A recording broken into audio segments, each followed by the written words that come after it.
안녕하세요. 반갑습니다. 점자학습 장난감 슬라이더 개발기 발표를 맡은 행복나눔재단 R&D의 곽예슬 매니저입니다. 네, 오늘 발표 들으러 와주셔서 다들 너무 감사드리고요. 오늘 발표하게 될 내용을 목차를 간단하게 먼저 한번 소개해드리도록 하겠습니다. 저희 슬라이드샷이 어떤 건지에 대해서 먼저 소개해드리고 난 다음에 저희가 어떤 문제점에서 슬라이드샷을 개발하게 됐는지 시작점에 대한 이야기를 나눠드릴 예정입니다. 그리고 슬라이드샷을 개발하게 된 두 가지 포인트에 대해서 공유드린 다음에 마지막으로는 슬라이드샷을 아이들과 함께 사용한 테스트의 결과가 어떤지를 공유드리면서 발표를 마치려고 합니다. 네, 저희가 시각장애 아동들을 위해서 점자학습 장난감을 개발한다고 했을 때 왜 시각장애 주제에 대해 관심을 갖게 됐나요? 점자학습 장난감을 개발하게 됐나요? 라는 질문을 받는 경우들이 많았어서 그 배경에 대해서 먼저 간단하게 소개를 드리려고 합니다. 저희 R&D 랩은 프로젝트 노트에서 보신 것처럼 다양한 주제로 사회 문제를 실질적으로 해결할 수 있는 솔루션들을 개발을 하고 있는데요. 그 중에서도 시각장애 학습 환경 개선 프로젝트들도 개발을 해오고 있습니다. 학습에 의지가 있는 시각장애 학생들을 3년에서 4년 정도 지표 그룹으로 모니터링하면서 실질적으로 학습에 어떤 어려움들이 있는지를 발견하고 그 문제를 직접 해결하는 솔루션을 개발하는 형식으로 프로젝트들을 진행을 해오고 있는데요. 예시로 점자로 바뀌어진 문제집들이 있는데 그게 검색을 하기가 어려워서 점자 문제집을 못 찾는 경우들을 발견을 하게 돼서 점자 문제집을 빨리 찾을 수 있는 사이트를 개발을 한다던가 시각장애 학생들이 인터넷 강의를 들을 수 있는 학습 환경이 좋지 않다라는 것들을 발견하게 돼서 자막으로 학습 내용을 확인한다던가 타임 코드로 어느 인강이 어떤 부분인지를 알 수 있게 하는 등의 보조 솔루션을 개발하는 프로젝트들도 진행을 해오고 있습니다. 이 과정을 통해서 저희는 시각장애 학생들이랑 이야기를 나눌 기회들을 엄청 많이 갖게 됐었는데요.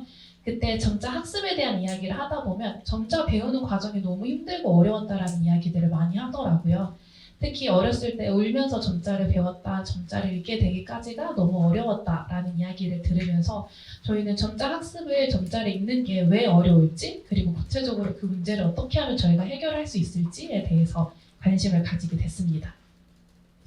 그래서 슬라이드샷은 보이는 것과 같이 이렇게 점자 문제의 카드를 핸드폰 뒷면에다가 태그를 하면 문제가 어떤 문제인지 음성으로 안내가 되고요.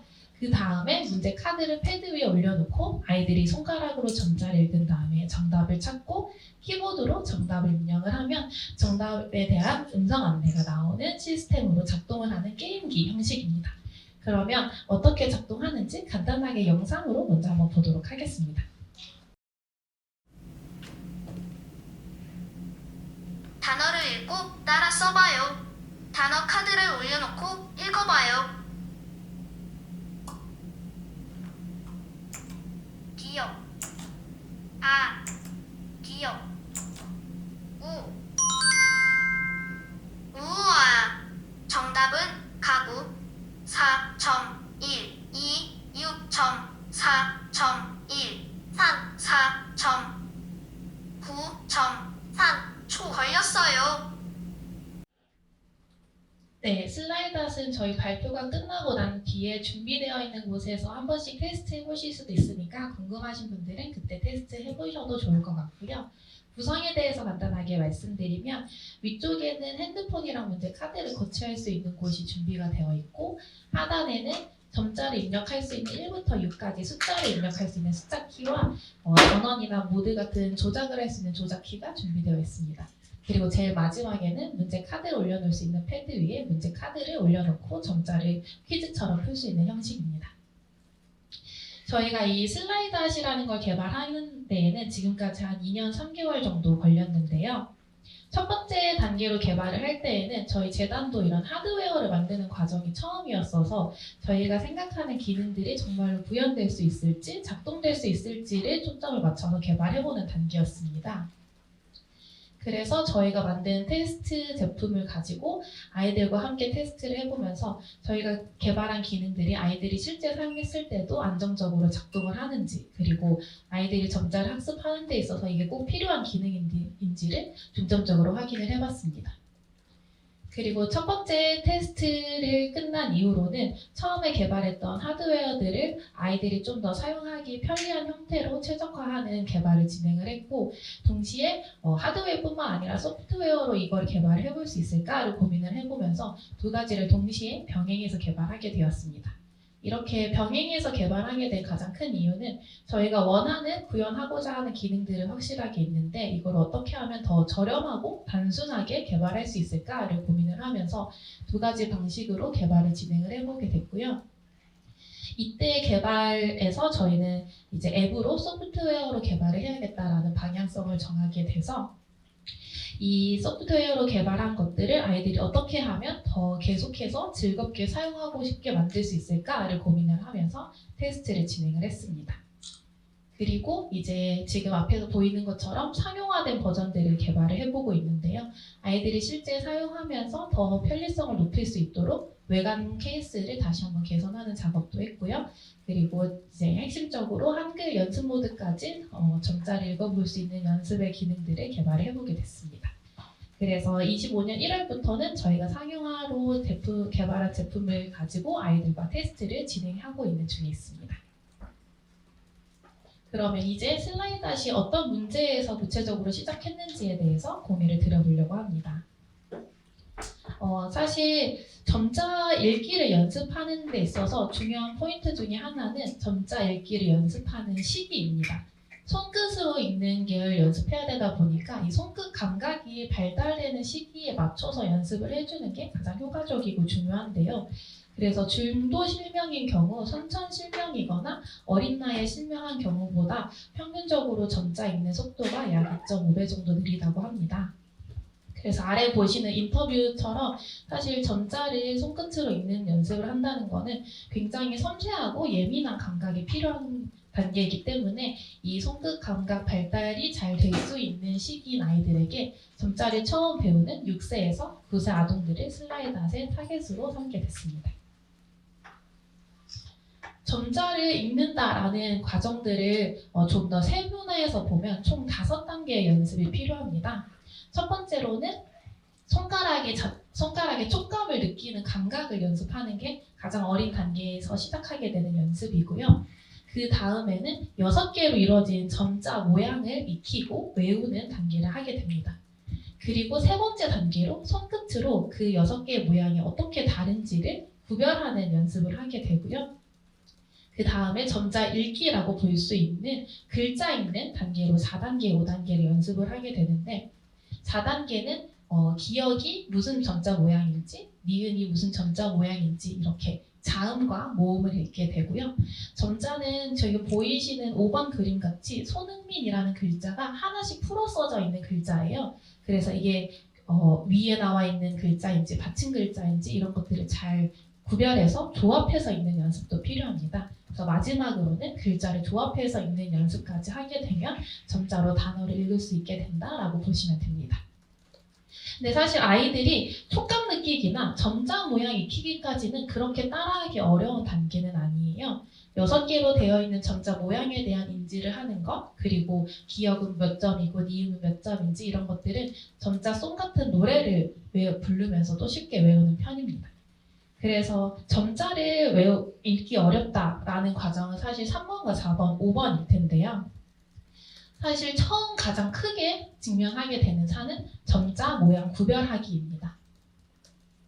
그래서 사실 이번 점자 모양 익히기 같은 경우는 그래도 좀 교구들이 있는 편이에요. 어린 나이의 아이들이 재밌게 배울 수 있도록 점자 6개의 모양이 어떻게 구성이 되어 있는지, 이 모양은 어떤 모양인지를 확인할 수 있는 다양한 소재의 교구들도 있고, 들어보신 분들도 있으실 텐데 탭틸로라는 점자 학습 장난감을 통해서 점자의 모양을 익히고 외우는 데에도 재밌게 활용을 할 수가 있습니다.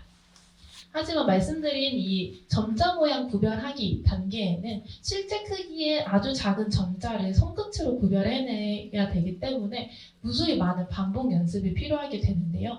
이 단계에서는 사실 그렇게 많은 교구나 다양하게 활용할 수 있는 것들이 없는 상황입니다. 그래서 저희가 했던 인터뷰들을 보면 점자는 점자 읽기는 좀 심심하고 자극이 없어서 아이들이 굉장히 어려워하고 지루해한다 이런 이야기들도 많이 듣게 되고요. 특히 점자 읽기를 연습하는 단계에서 나 너무 어려워하면서 우는 아이들도 굉장히 많아요. 워낙 익히는데 시간이 많이 걸리는 단계이기 때문에. 근데 사실 어떤 감각을 발달시킨다라는 거는 많이 반복하는 것밖에 정답이 없기 때문에 그럼에도 불구하고 그냥 아이들이 많이 읽을 수밖에 없다. 하루에 10분, 20분이라도 하기 싫어하더라도 억지로 익혀야 된다. 이런 인터뷰들을 저희가 많이 듣게 됐습니다. 그래서 좀 흥미로운 자극이 없고 구별하기 어려워서 재미가 없는 이 반복해야 되는 이 점자 연습을 어떻게 하면 좀 재밌게 만들 수 있을까에 대한 고민을 많이 하게 됐습니다. 새로운 언어를 배운다는 거는 당연히 많은 반복 연습이 필요할 수밖에 없을 텐데요. 그래서 한글 교구 연습과 좀 비교를 해보게 됐습니다. 한글 교구를 인터넷에 쳐보면 정말 수백 가지의 교구들이 나오는 걸 아실 수 있을 텐데요.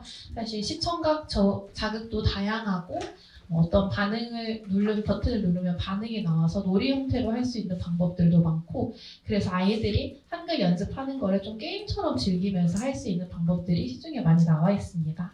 하지만 점자는 지금까지도 그냥 종이로 된 점자를 많이 읽는 방법밖에 없는 상황에서 저희도 좀 한글 교구처럼 아이들이 재밌게 반복 연습할 수 있는 장난감을 만들어 보고 싶다라는 생각을 하게 됐습니다.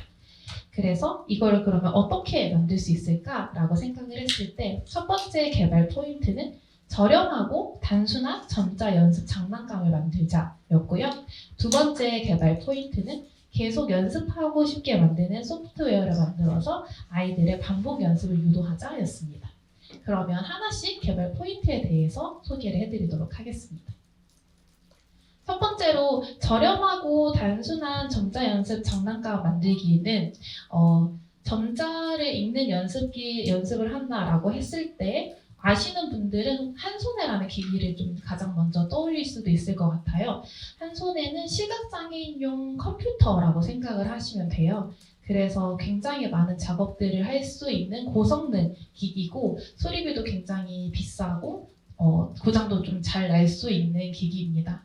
그래서 사실 이걸 통해서 점자를 읽고 쓰는 연습들을 할 수는 있겠지만 어린 아이들이 장난감으로 사용하기에는 현실적으로는 쉽지 않습니다. 그래서 저희는 점자 읽기만 연습할 수 있는 연습용 장난감을 만들어 보는 거에 집중을 했습니다. 그래서 저렴한 가격에 한 15만 원 이내로 개발을 하려고 노력을 하고 있고요. 이걸 목표로 하고 있는 이유는 어린아이들이 편하게 쓰다가 고장이 나더라도 부담 없이 수리를 하거나 맡길 수 있도록 목표로 개발을 하고 있습니다. 그리고 너무 많은 기능들을 담기보다는 아이들이 진짜 점자를 배우는데 꼭 필요한 기능들만 로고테크로 담아서 빠르게 수리를 하거나 부품을 교체를 가능할 수 있도록 개발을 하고 있습니다.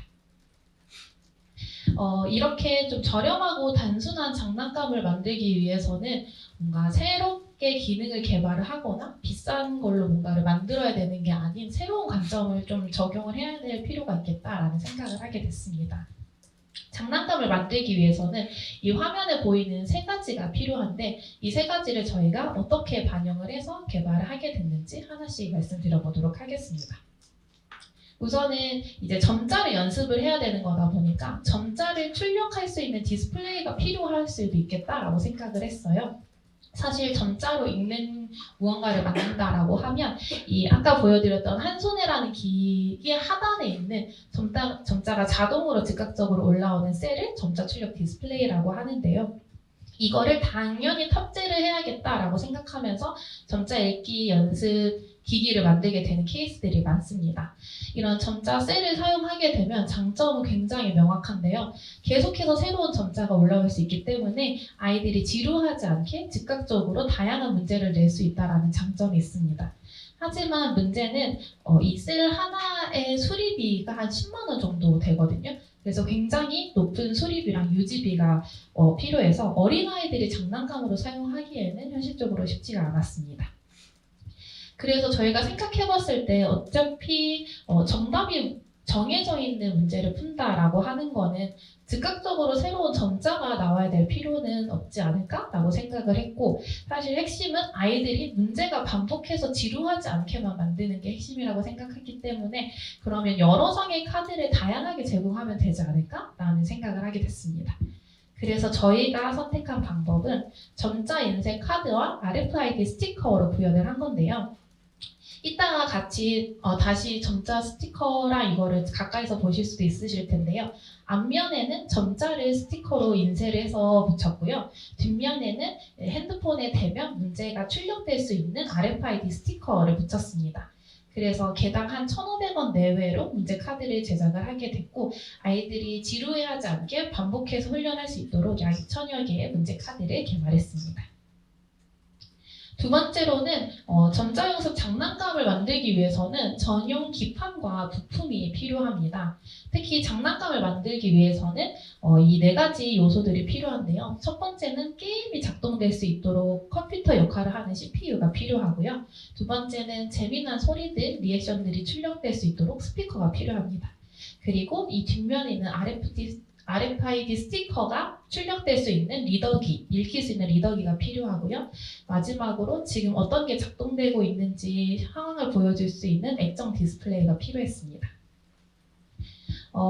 전용 기판과 부품에 대해서 이야기를 먼저 나눠보자면, 지금 시중에 보이는 이런 장난감은 대량 생산을 하게 되면 이 장난감만을 위한 전용 부품과 기판을 개발할 수 있게 됩니다. 이거는 푸시팝이라고 그냥 단순하게 누르면 스코어가 계산되는 간단한 장난감인데 한 4,000원 정도에 구매를 할 수가 있어요.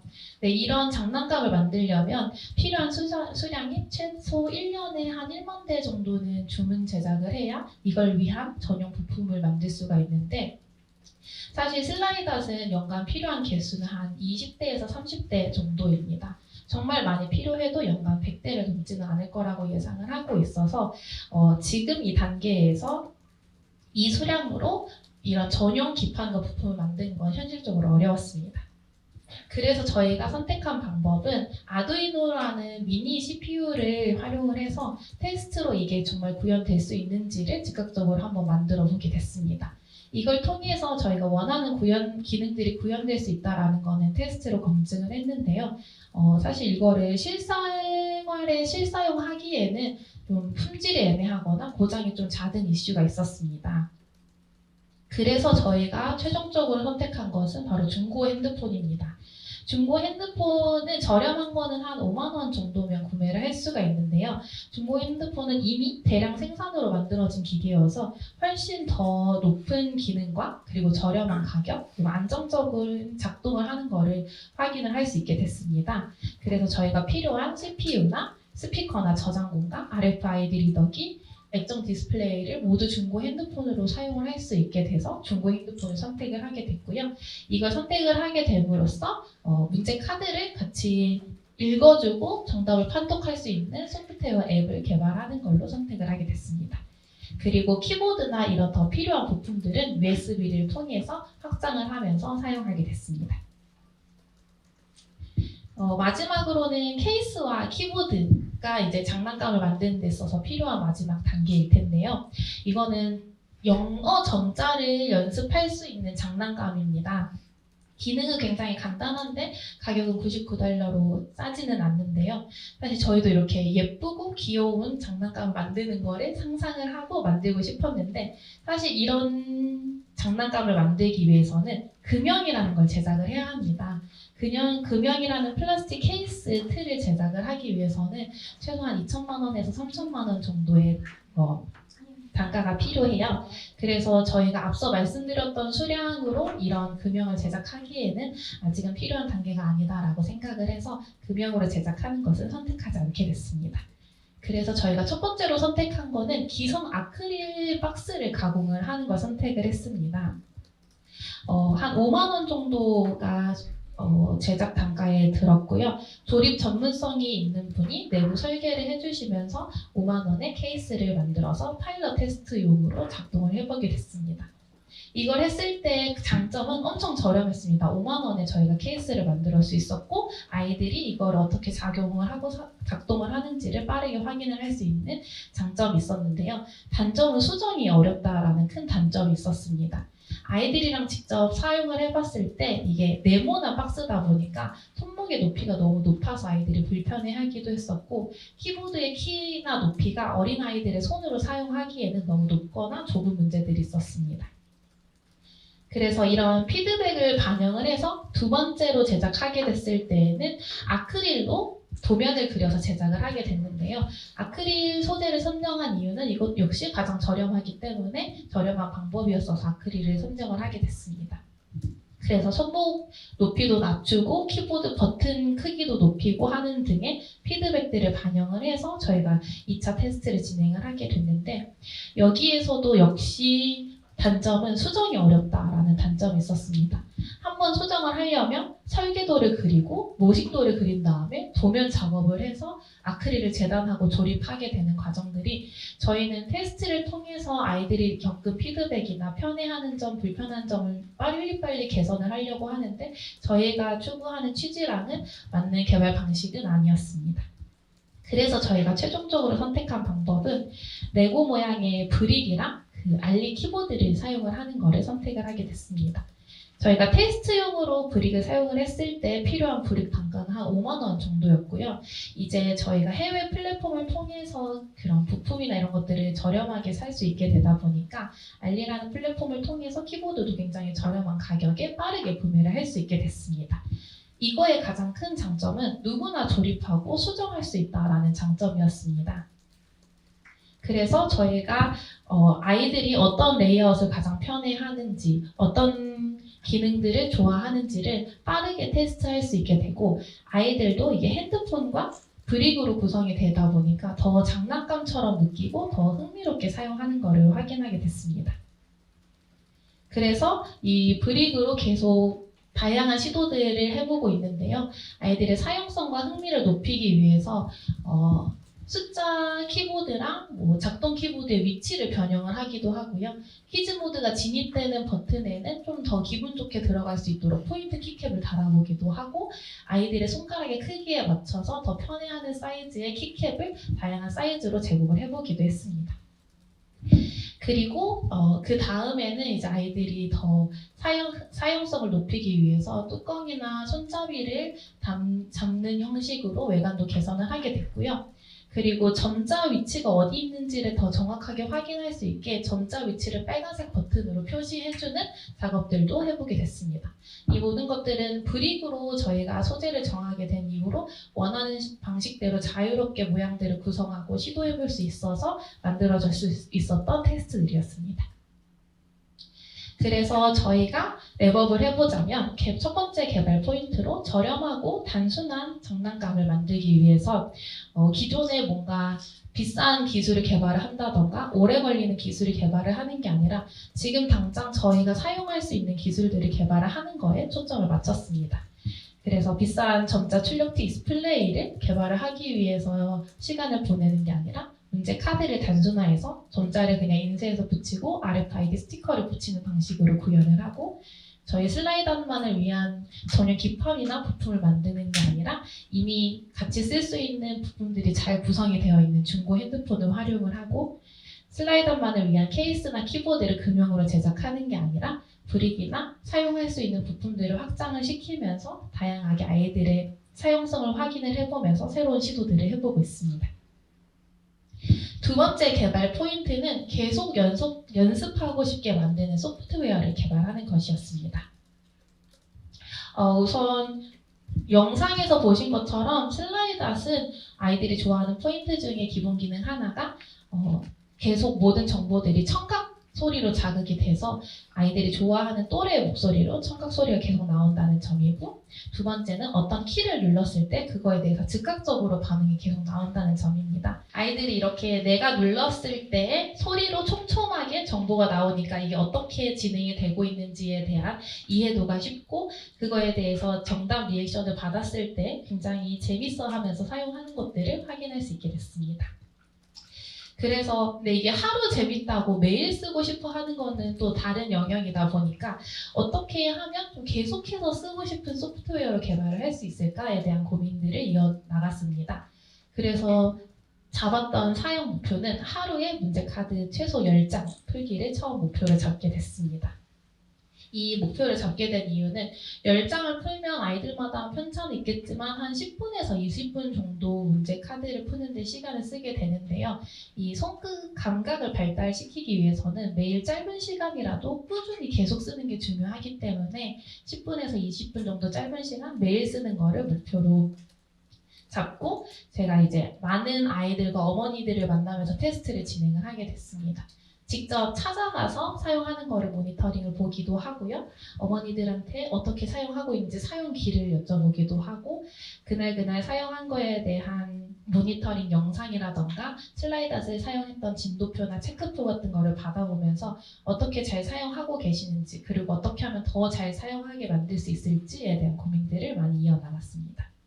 사실 저는 이 하루에 문제 카드 10장 풀기, 10분 슬라이더 쓰기가 큰 목표라고 생각하지 않아서 목표를 잡은 것도 있었습니다. 하루에 10분 정도는 뭐 아이들이 재밌게 만들면 연습할 수 있지 않을까? 라고 생각을 했는데요. 오산이었습니다. 점자 문제 카드가 바로 풀기가 가능하지 않은 경우들의 아이들이 많더라고요. 아이들마다 이유는 다양했는데 일단 뭐 새로운 것에 낯을 가려서 좀 적응하는 데 시간이 필요한 아이들도 있었고요.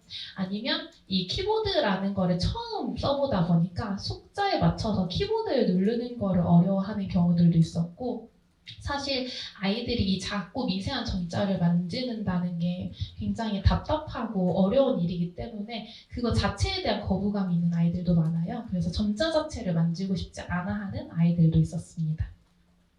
그래서 하루에 문제카드 최소 10장을 풀기를 목표로 한다고 바로 10장을 풀 수 있는 게 아니구나 라는 거를 저도 경험으로 깨닫고, 이걸 위해서는 이런 3가지 과정이 필요하겠다라는 걸 알게 되고 이 과정을 좀 잘 준비를 하기 위해 많은 노력을 해보게 됐는데요. 아이들이 슬라이닷에 적응을 먼저 시키고 그 다음에는 재미를 느끼게 하고 마지막으로는 꾸준하게 사용하게 만드는 거를 목표로 다양한 테스트를 진행을 해보게 됐습니다. 첫 번째 단계인 적응하기는 시각장애 아이들이다 보니까 아이들마다 감각에 대해서 예민한 감각들이 좀 편차가 있는 편인데, 특히 소리 감각에 좀 예민한 아이들이 있어요. 그래서 특정 소리를 좋아하는 아이들도 있고 특정 소리를 좋아하지 않는 아이들도 있는데, 슬라이더 자체는 빠르고 정확하게 있는 연습을 하기 위해서 원하면 초침 소리를 처음에는 기본으로 넣어서 아이들에게 제공을 했어요. 그래서 초침 소리를 한번 들어보면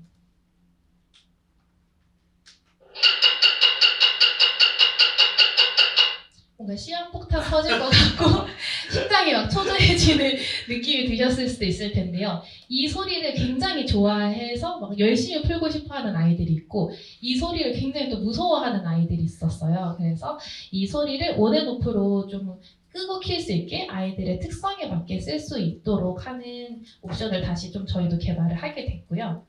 두 번째는 저희도 컴퓨터나 이런 거를 처음 쓰면 한컴 타자 연습하면서 키보드 연습하는 것처럼 아이들도 키보드를 인생에서 6살에서 9살 아이들이 처음 눌러보게 되는 경우들이 많다 보니까 그 키보드를 누르는 것도 연습이 필요하더라고요. 그래서 특히 아이들은 손가락이 좀 작고 힘이 없기 때문에 이 1, 2, 3, 4, 5, 6점에 맞춰서 키보드를 누르는 거에 대한 연습이 좀 필요했었습니다. 그래서 저희도 이것도 아이들이 좀 바로 키보드 모드를 잘 사용을 못하는 것들을 확인을 하고 그 다음에 이걸 누르는 연습을 할 수 있는 키보드 게임 모드를 개발하게 됐는데요. 아이들이 슬라이드를 어떻게 하면 좀 잘 적응할 수 있게 할까를 고민을 하면서 추가로 개발하게 된 기능이었습니다. 두 번째는 이제 슬라이드에 적응을 한 다음에 재밌게 사용하게 만드는 게 중요한데요. 사실 저희도 이 아동들을 대상으로 하다 보니까 게이미피케이션을 어떻게 좀 잘 적용할 수 있을까에 대한 고민들을 많이 하게 됐고, 어느 레벨까지 이 슬라이드 앱에 구현을 하는 게 필요할까에 대한 고민도 많이 하게 됐습니다.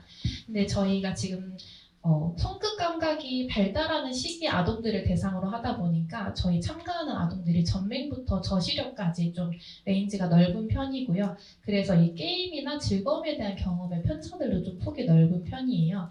그래서 지금 단계로는 아이들이 공통적으로 좋아할 수 있는 핵심 게임 기능들을 넣으면서 조금씩 아이들의 반응을 보면서 더 필요한 기능들을 추가적으로 개발하려고 고민하고 있는 단계인데, 저희가 어떤 것들을 좀 기능으로 넣었는지 하나씩 보여드리도록 하겠습니다. 저희가 슬라이드에서 가장 중요하게 개발하고 있는 것 중에 하나는 바로 리액션입니다. 아이들이 키보드를 눌렀을 때에 즐거운 리액션이 나와야 슬라이드를 계속해서 지속적으로 사용하고 싶어 한다라는 것들을 보면서 그 뒤로 더 즐거운 리액션들을 많이 개발을 하고 있게 됐는데요.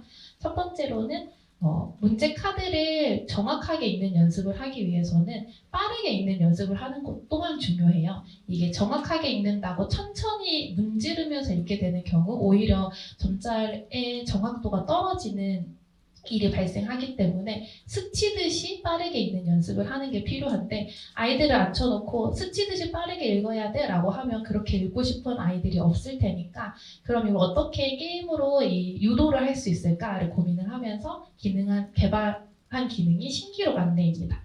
그래서 같은 한 카드를 다시 풀었을 때 더 빨리 풀게 되면 신기록이 나는 리액션이 나오는데, 아이들이 이런 기록갱신에 대한 거를 굉장히 좋아해서 신기록 기능들도 굉장히 좋아하고요. 두 번째는 내가 어떤 정답을 입력을 했을 때 계속 똑같은 소리가 나오면 얘는 그냥 같은 소리가 나는 기계라고 인식을 하게 되고 흥미가 떨어질 거기 때문에 같은 정답이나 오답을 눌러도 계속 랜덤으로 다양한 효과음이 나오도록 구성을 했고요. 마지막으로는 정답을 맞췄을 때 소리가 나오게 되는데, 그 소리를 아이들이 고를 수도 있고 직접 본인 목소리로 녹음을 할 수도 있게 만들었어요. 그래서 이 정답 리액션을 녹음하는 기능들도 아이들이 굉장히 좋아하면서 사용을 하고 있습니다. 두 번째로는 저희가 하루에 10분에서 20분 정도 그 문제 카드를 풀게 하려면 어느 정도 좀 학습을 지속해서 사용하게 하는 게 필요해서, 어떻게 하면 뭐 한두 장 풀고 끝나는 게 아니라 좀 여러 장 풀고 싶게 할까를 고민하면서 넣은 기능이 콤보 기능인데요. 게임 많이 하셨던 분들은 아마 콤보 기능 다들 경험이 있으실 텐데, 콤보 기능을 만들었더니 아이들이 콤보를 너무 좋아해서 콤보가 깨지면 그날 학습을 안 하고 싶어 하는 거예요. 내가 어떻게 7콤보까지 만들었는데 0이 돼? 나 이제 오늘 20콤보 달성 못할 것 같으니까 오늘 그만할래. 이렇게 학습 의지가 꺾일 정도로 콤보를 좋아해서 저희가 다시 좀 개발한 기능이 콤보 방어 기능 개발을 해서 6콤보까지 했다가 한 번 틀리면 한 3콤보에서 시작하게, 이런 식으로 학습을 계속해서 이어져 나갈 수 있도록 좀 기능을 또 추가 개발하기도 했고요. 아이들이 진동 소리나 이런 전자음 소리를 굉장히 좋아하는 편이어서 콤보 소리에 맞춰서 진동도 함께 같이 안내가 되는 방식으로 또 추가 개발을 하게 됐습니다. 그래서 4콤보를 하게 되면 웅웅웅웅 이렇게 진동이 4번 울리면서 콤보 안내가 나오니까 아이들이 콤보 기능을 좀 더 좋아하게 된 점이 있는 것 같습니다. 그리고 다음 단계로는 나에게 맞는 난이도로 연습을 하는 게 굉장히 중요하다라는 거를 저희가 아이들이랑 같이 테스트를 하고 모니터링을 하면서 많이 느꼈던 점인데요. 이게 내가 점자를 좀 잘 맞춘다라는 효능감이 있어야 그 점자 문제 푸는 시간도 즐거워지고 조금 더 어려운 문제도 도전하고 싶어 하게 되는 패턴들을 보면서 아이들에게 정말 맞는 난이도의 컨텐츠가 잘 전달되는 게 중요하구나라는 걸 많이 느꼈습니다. 그래서 아이가 특정 유형을 어려워한다라고 하면 저희가 바로 즉각적으로 문제를 더 추가적으로 제작을 해서 전달드리기도 하고요. 저희가 계속해서 아이들을 모니터링을 하고 있다 보니까 좀 어려워하는 단계에 들어갔을 때 좀 평상시에 잘 하던 유형이랑 연계를 해서 커리큘럼을 좀 바꿔서 아이들에게 맞춰서 진행할 수 있도록 제안을 해드렸을 때 아이가 또 수월하게 잘 따라가는 점들도 확인할 수 있게 됐습니다. 네, 더 재밌게 마지막은 한글 연습을 더 재밌게 하는 방법에 대해서 소개를 드리려고 하는데요. 아까 3번은 점형, 점자 모양 구별하기였고 이제 4번, 5번이 한글로 점자를 읽는 연습이라고 했을 때 한글로 점자를 읽는 연습을 하는 게 조금 더 난이도가 높습니다. 아무래도 여러 점자를 읽어야 되고 그 여러 점자를 조합해서 단어로 인식을 해야 되기 때문에 아이들이 느끼는 체감상 단어 난이도가 더 높아질 텐데 이거를 그래도 조금 더 재밌게 느끼게 하기 위해서 고민한 거는 나만의 점자 문제 카드를 만들기를 제한 기능으로 개발을 하게 됐습니다. 그래서 뭐 엄마 아빠를 만들 수도 있고 본인이 좋아하는 과일을 만들 수도 있고 마지막은 엄마한테 내가 예측 못할 어려운 문제 내줘 라고 했더니 어머니가 좋아하시는 음악가인 라흐마니노프를 만들어주셔서 아이를 엄청 재밌게 풀어왔던 미션이었었거든요. 그냥 뭐 일방적으로 내가 풀어야 하는 숙제가 아닌 내가 원하는 단어를 내가 기분 좋게 만들 수 있는 방법으로 한글 연습을 좀 해볼 수 있도록 기능을 개발했습니다. 마지막으로는 이제 이렇게 재밌는 슬라이드를 계속해서 꾸준하게 사용하게 만드는 것들이 중요했는데요.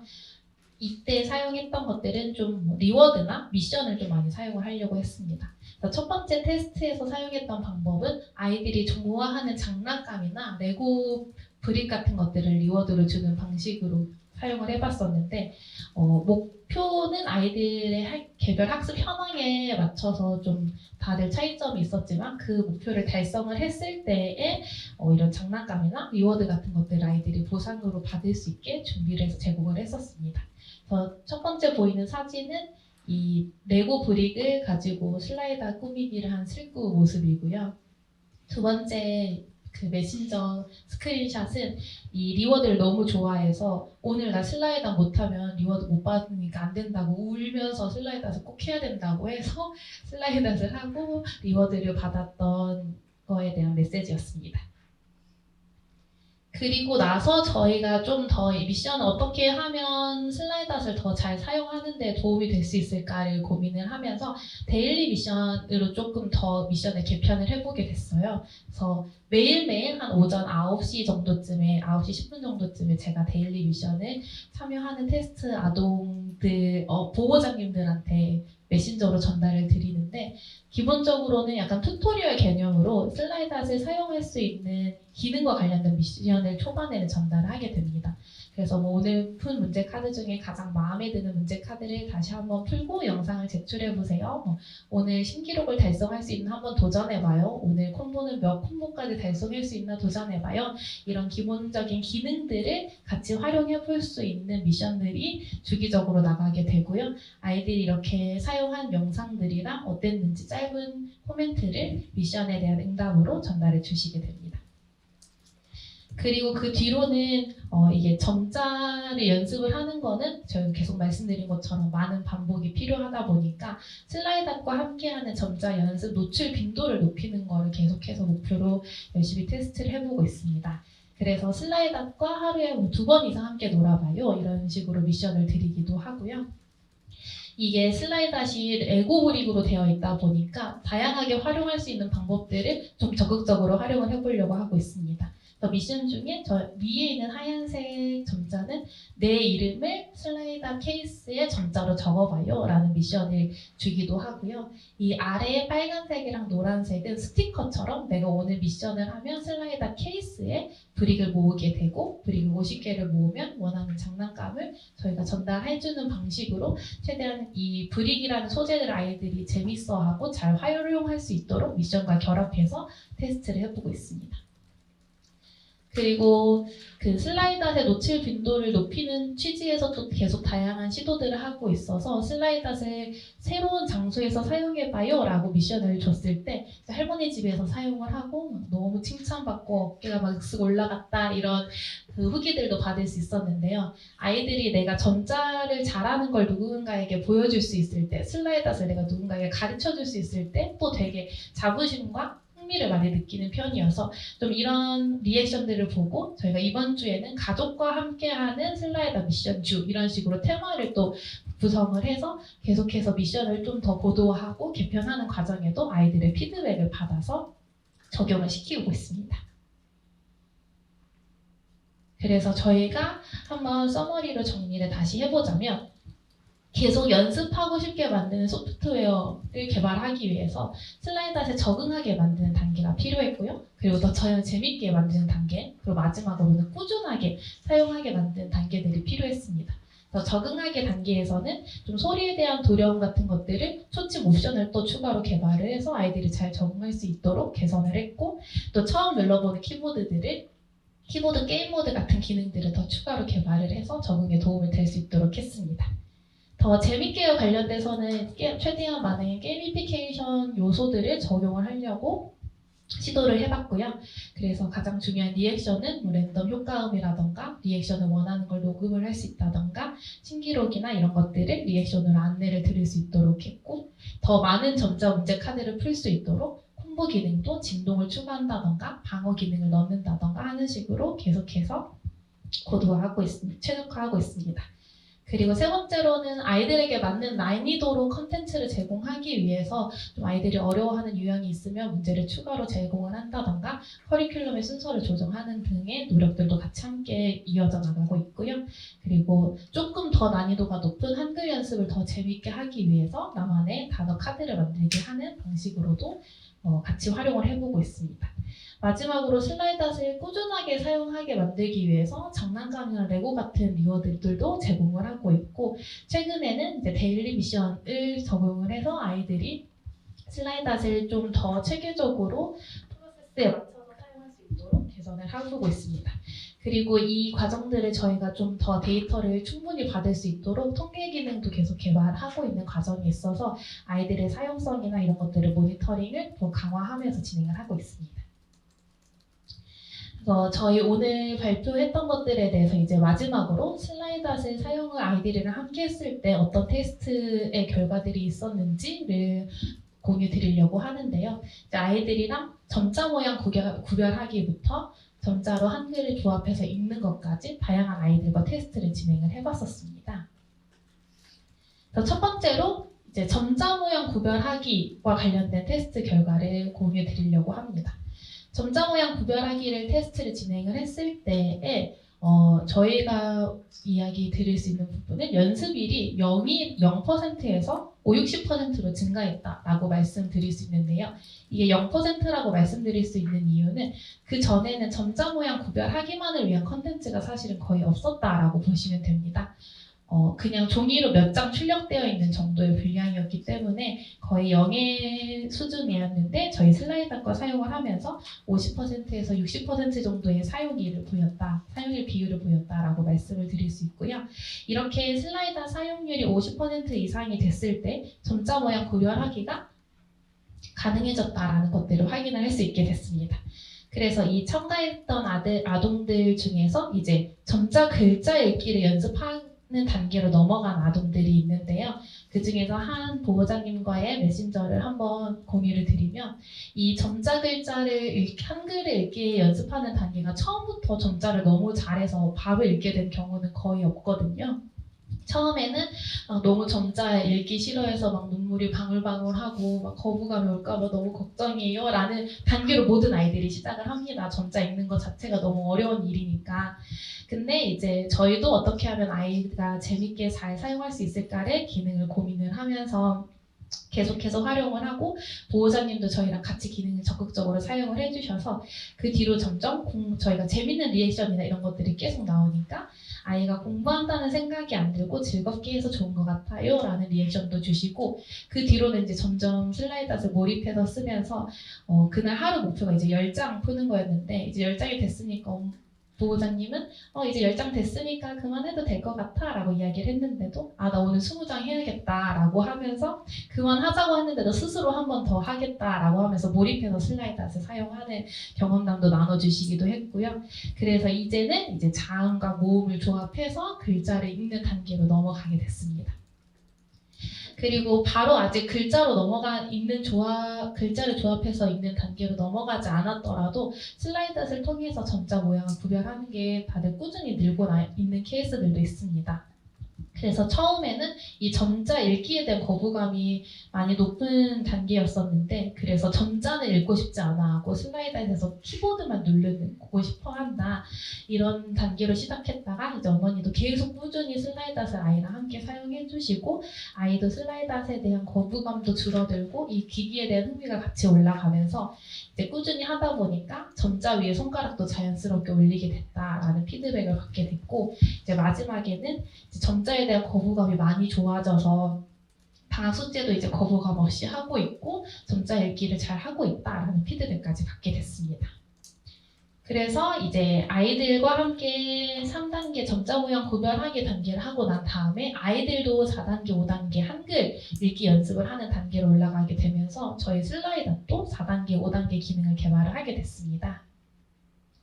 그래서 4단계인 자음 모음 읽기, 5단계 글자 조합해서 읽기를 이렇게 한글 기초 연습과 한글 단어 연습 모두로 나눠서 개발을 하게 됐고요. 이 개발한 내용들을 앞서 말씀드린 것처럼 올해 1월부터 5명의 아이들과 테스트를 진행을 하고 있습니다. 그래서 말씀드린 것처럼 학습 난이도가 더 높은 한글 전자 읽기 연습을 하는 과정 중에 있어서 저희가 보여드렸던 것처럼 데일리 미션 인증을 도입을 했을 때 현재 평균 데일리 미션 인증률이 82.4%로 저희 예상으로 굉장히 높은 인증률을 보이고 있고, 아이들이랑 이렇게 슬라이더 사용하는 패턴들을 모니터링 해봤을 때 아이가 먼저 자리에 앉아서 오늘은 슬라이더 미션이 뭐야? 라고 물어보면서 자연스럽게 슬라이더를 사용하는 걸 보면서 저희가 그 설계했던 기능들이 아이들에게도 잘 작동이 되고 있는 것들을 확인하고 있습니다. 그리고 저희가 이제 마지막으로 슬라이드를 개발한 것과 관련돼서 그 사용자뿐만 아니라 전자 교사나 지도자님들의 인터뷰를 좀 공유를 드리려고 하는데요. 그 특수교사님 인터뷰를 했을 때에는 사실 만드는 사람들이 이 기능도 좋고 이 기능도 좋고 많은 걸 주고 싶어서 너무 많은 기능을 넣게 되면 오히려 현장에서는 잘 안 쓰게 되는데, 슬라이더는 실제로 꼭 필요한 기능만 잘 담고 있어서 현장에서도 유용하게 잘 쓰일 수 있을 것 같다라고 이야기를 해주셔서 저희 취지가 또 현장에서도 잘 작동이 될 수 있는 거를 확인을 해서 의미가 깊었고요. 그리고 이제 전자 기도교사님의 인터뷰를 봤을 때에도 저희가 이제 슬라이드를 하고 나면 앞서 말씀드렸던 한손에라는 컴퓨터 같은 기기들을 아이들이 자연스럽게 사용을 하게 돼요. 그래서 한손에로 기능이 이어질 수 있도록 설계를 했던 부분들이 많은데, 키보드도 한손에랑 비슷하게 작동을 하게 설계를 하는데, 이런 부분들이 자연스럽게 한손에를 사용하는 데에도 도움이 돼서 실용적일 것 같다, 실용적이다라고 피드백을 주신 부분도 저희가 좀 의미 있게 생각했던 피드백이었습니다. 네, 그래서 슬라이닷은 재미없지만 반복해야 되는 손끝 전자 연습을 손끝 감각을 발달시키는 목적으로 이 문제를 해결하기 위해서 퀴즈 형식으로 풀 수 있게 개발을 하게 됐고요.